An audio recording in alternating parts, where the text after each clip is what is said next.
শোনা কাকি। কই গো পদ্ম? হ্যাঁ বলো গো বৌদি। আরে দেখো না, ওর মামা পয়লা বৈশাখের জন্য একটা ছিট কাপড় পাঠিয়েছি। আমি বললাম কালকে যাবি না, আর শুনবে না, ও আজকেরই আসে।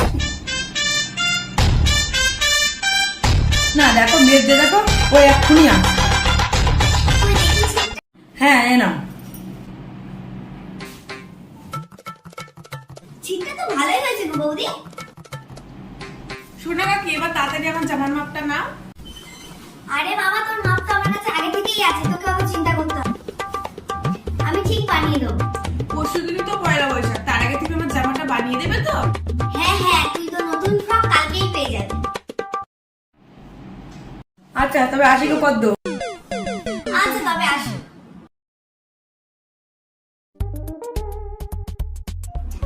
ফাইনালি পয়লা বৈশাখের জন্য এতগুলো শপিং করে নিয়ে চলে এসেছি। আমি ঘন্টায় ঘন্টায় ড্রেস চেঞ্জ করবো, সবাই দেখবে আমার ড্রেস চেঞ্জ করা। সকালে একটা পরবো, রাতে একটা পরবো, দুপুরে একটা পরবো। ও মাই গড, কবে যে পয়লা বৈশাখটা আসবে আমি সব নতুন ড্রেসগুলো পরবো। মাসি কেন ফোন করছে? হ্যাঁ মাসি বলো।